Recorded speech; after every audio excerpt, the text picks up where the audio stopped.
Welcome to the 21st century.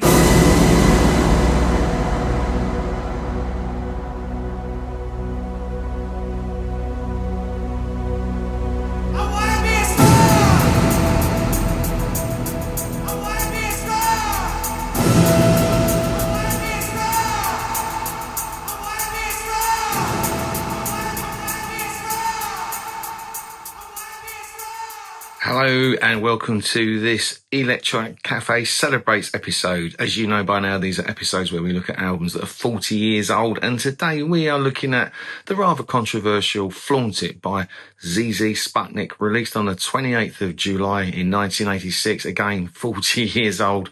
Really scary. Our time's flying by. The album featured remixes of their hit singles Love Missile, F111 and 21st Century Boy, and peaked at number 10 on the UK album chart. When Flaunt It landed in 1986, Sigue Sigue Sputnik didn't just release an album, they staged a full-blown cultural ambush. Spearheaded by former Generation X bassist Tony James, along with Neil X, Martin Degville, Chris Kavanagh and Ray Mayhew, the record fused trashy sci-fi aesthetics, punk attitude and hyper-commercial satire into something that felt like it came from the future, or at least a dystopian advert break. Describing themselves as Elvis Presley for the 21st century, musically it was chaotic but deliberate, slamming together glam riffs, primitive drum machines and distorted vocals, sound bites and synths. An album has a sleazy neon-lit energy running through it, part Sex Pistols snarl, part New York Dolls decadence, filtered through a cyberpunk rock and roll lens. These guys really did a great job of sort of stirring up the pot, I guess, in the UK music scene. I mean, interesting, the band increased sharply in 84. I think after James was interviewed by The Enemy, and had several record companies chasing them down at the Electric Cinema in London, and they were invited to perform on the now legendary Tube TV show. The band did get signed by EMI. And apparently in the press there was claims that they'd been signed for £4 million. Though in fact it happened to be £350,000, but still then a record signing of an unknown band at that time. The band was built as much on image as it was on music. Love Missile F111 was a global shockwave and became a huge international hit, helped heavily by rotation on MTV and its outrageous futuristic imagery, and a band styled like a gang from a dystopian film, with Sigue Sigue Sputnik leaning heavily towards fashion, attitude, slogans and media manipulation.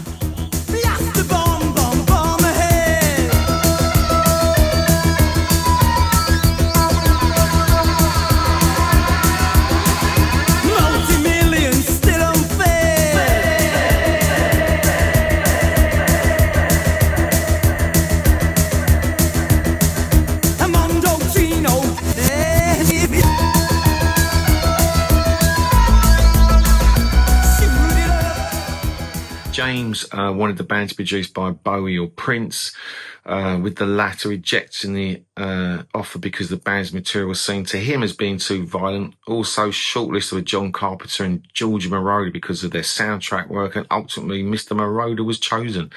The band's first single, the Moroder produced Love Missile F111, was released in February 86 and reached number 3 in the UK single charts and number 2 in South Africa, and was a major hit in several countries in Europe and Asia.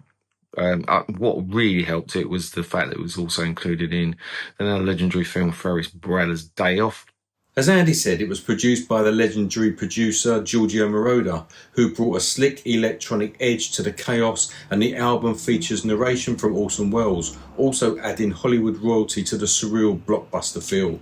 Quite clever, actually, because in terms of originally the album was going to feature different advert slots they were going to sell for the UK, US and Japan releases. However, Tony James, one of the band members, was unable to secure different adverts. The releases in the US, Japan and the UK featured all the same ads.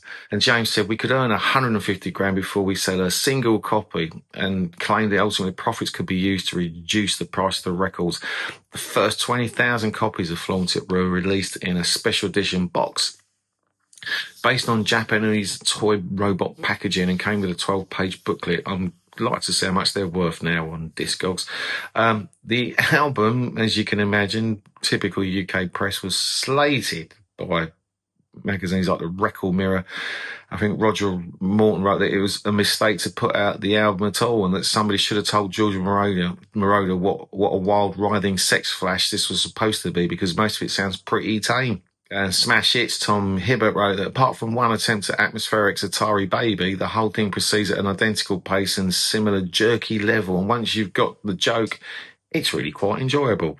What seemed like a gimmick in 1986 now feels oddly prophetic, an ad-saturated future blending entertainment and advertising in a way that mirrors modern streaming, influencer culture and branded content. Love it or hate it, in 1986 it was hard to ignore, and everybody knows who Sigue Sigue Sputnik are. I kind of like it for the fact it challenged the industry. Check out our interview with Neil X, who we've had on the channel. Lovely guy, real legend. It's got its place in history, so check it out. If you don't know it, see what you think. I think it was a great album, and it challenged the industry. And good fun. Happy anniversary. Flaunt It by the amazing Sigue Sigue Sputnik.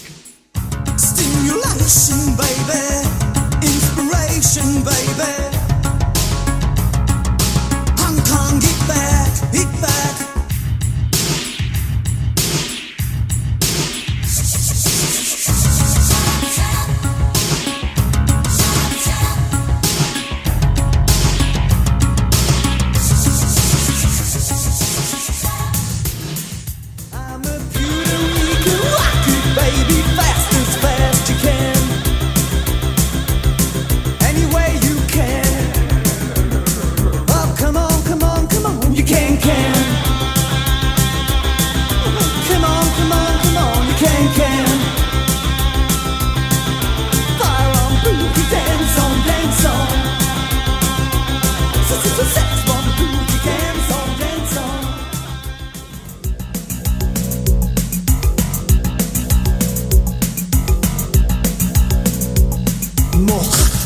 Much more for me.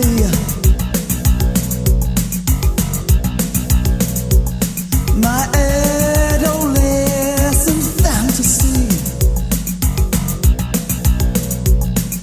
Teenage thunder. Teenage thunder.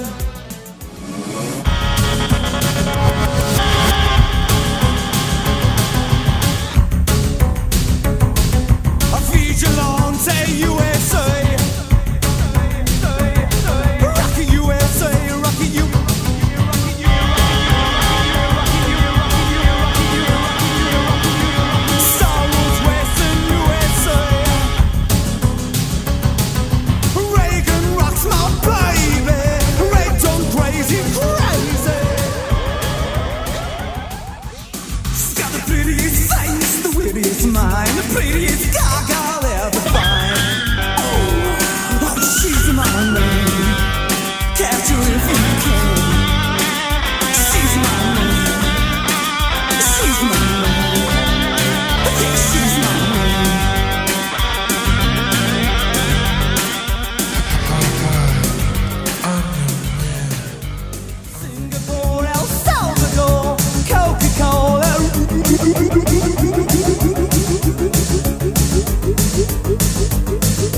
Mercury, luxury, shelf